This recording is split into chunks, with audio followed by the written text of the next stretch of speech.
1291 есебіміз суретте Меркурий, Шолпан, Жер, Марс планеталарының радиустары көрсететін бағанды диаграмма көрсетілген. Бағанды диаграмма бойынша сұрақтарға жауап беріңдер дейді.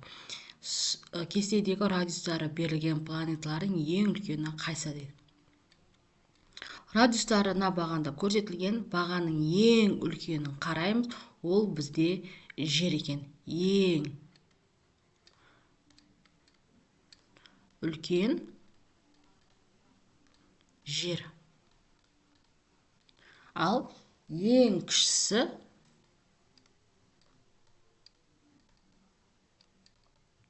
енді бағандағы ең кішісіне қараймыз. Ол бізде Меркурий екен.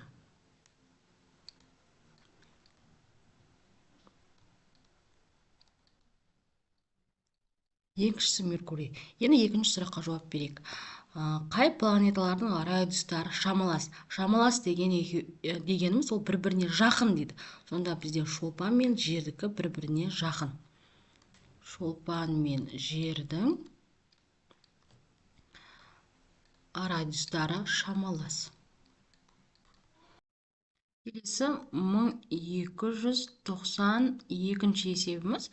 Суреттегі дөңгелек диаграммада жер бетінде құрлық және әлем мұхитын алып жатқан аудандары процентпен көрсетілген. Дөңгелек диаграммада жер бетінде құрлықтың ауданына сәйкес келеді дейді. Құрлық. Бірінші құрлықты сұрап тұр, е? Құрлық бізде 29% дейді. Құрлық 29% құрап тұр екен. Бұл бізде шеңбер, яғни шеңбер бізде 360 градус құрайды. Сонда 360 градус деп отқанымыз, ол бізде 100% болады сонда. Енді осы жерде x дегеніміз құрлықты тауып алайық. Сонда пропорция құрамын, яғни 360 градусты көбейтеміз 29-ға, бөлеміз 100-ге. Оның нәтижесінен болады бізде 1044, оны 10-ға бөлетін болсақ 104,4 градусқа тең. Яғни құрлық 29%-ын алып жатқан, ол бізде градустық өлшем бойынша 104,4 градусқа тең екен. Келесі, екінші су. Су бізде жер бетінің 71%-ын алып отыр. Енді қанша градустық өлшемді алып отыр деп сұрап тұр. Енді сектор бойынша айтылған, сонда 360 градусты біз 100% деп өрнектейміз. Яғни суды табамыз. X дегеніміз су бұл жерде. Сонда 71-ді көбейтеміз 360-ға, бөлеміз 100-ге. Оның нәтижесінен болады 255,6 градусқа тең болады. Сонда суымыз 255,6 градусқа тең екен.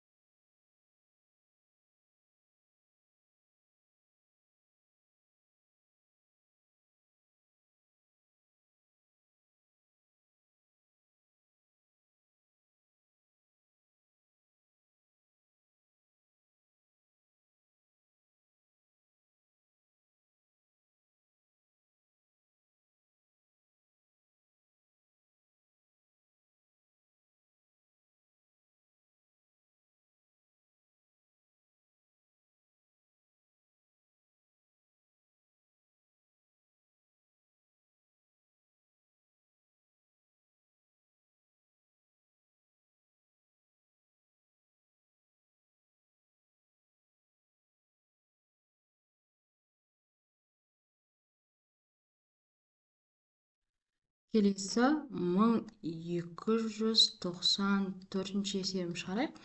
Кестеде өзен ұзындықтары берілген. Кестеде берілген өзен ұзындықтарының сызықты диаграммасын сызыңыздар.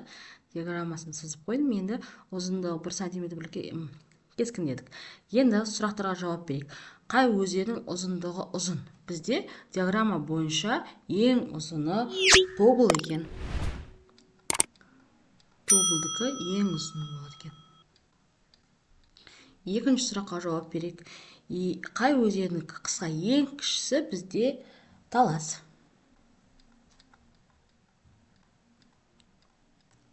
Ал үшінші сұраққа жауап берейік.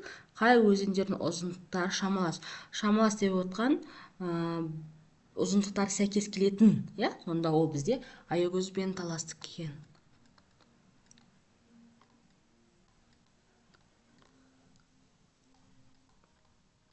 Таластың ұзындықтары шамалас болады екен. Келесі 1295 есебіміз. Дәрігерлердің кеңестері бойынша тәуліктің тамақтанудың 4 кезеңге белгіленген. Онда барлық тамақтану мөлшерін таңертең 25%, екінші тамақтануда 15%, түсте 45%, кешке 15% пайдалану керек. Тәулікті тамақтану мөлшерін дөңгелек диаграммасына салыңыздар деді. Дөңгелек диаграммасына салу үшін оны пайыздық өлшеммен табу керекпіз. Бізде дөңгелегіміз 360 градусқа тең. Оның 25%-ын таңертең тамақтану керек. Яғни 360 градустың 25%-ы қанша градус екенін білу керекпіз. Ол үшін 360-ты көбейтеміз 25%-ға бөлеміз 100%-ға. Сонда 4 болса 364-ке бөлетін болсақ 90%. Яғни 25% деп отқанымыз 90 градусқа тең екен. Бұны біз таңертең тамақтану керекпіз. Оны орналастырайық. Дәл ортасына түсіреміз. Мынау бізде 90%. Бұны таңертең тамақтану керек екен. Енді келесі екінші 15%-ын екінші тамақтануда, оны табу үшін 360 градусты көбейтеміз 15%-ға бөлеміз 100%-ға. Сонда нәтижесі 54% шығады. Сонда 15% дегеніміз 54 градусқа тең екен. Оны өрнектеп алайық. Енді 54 градусты өлшеп алайық. Сіздер транспортер арқылы өлшесеңіздер болады. Мынау бізде 54 градус. Бұл бізде екінші тамақ кезі. Енді үшінші түстегі тамақ ол 45%-ын құрайды екен. Оны градустық өлшеммен өлшеп алайық. Сонда 360 градусты көбейтеміз 45%-ға бөлеміз 100%-ға. Нәтижесі тең болады 162 градусқа. Енді осы жерден 162 градусты аламыз. Где-то мына жерлер 162 градус болады. Енді сіздер транспортер арқылы өлшеңіздер, нақты шығады. Ол бізде түсте деп айтайын. Түсте. Яғни аралықты 162 градус қыласыздар. Одан кейінгі кешке 15%-ын пайдалану керек. Енді 360 градустың 15%-ын есептейміз.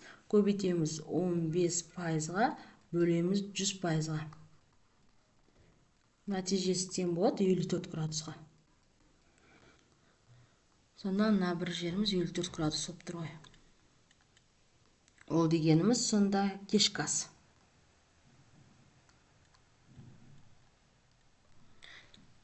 Есебіңіз сөйтіп аяқталады. Сіздер транспортермен әдемілеп градустық өлшемдерін сақтап сызасыздар.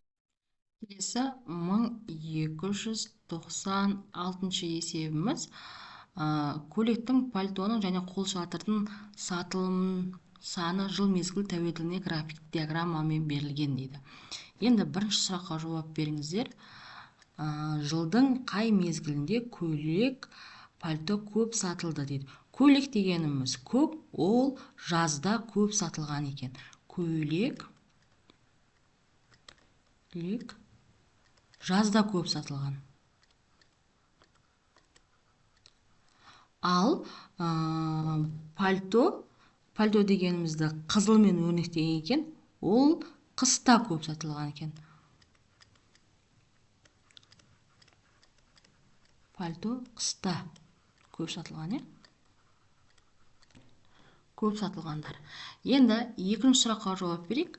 Жылдың қай мезгілінде көйлек, пальто аз сатылды дейді. Енді керісінше аз сатылғаны. Бізде көйлек қыста аз сатылған екен. Көйлек қыста аз сатылған. Ал пальто дегеніміз қызыл, ол жазда сатылған екен. Енді үшінші сұраққа жауап берейік. Жылдың қай мезгілінде қолшатыр сұранысқа көп болды? Не себепті дейді. Көктемде қолшатырға сұраныс көп болған екен. Көктемде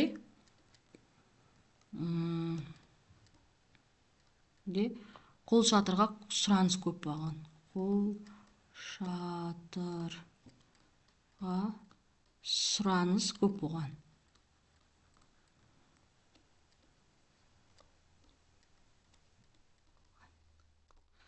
Не себепті? Себебі көктемде жаңбыр көп жауады,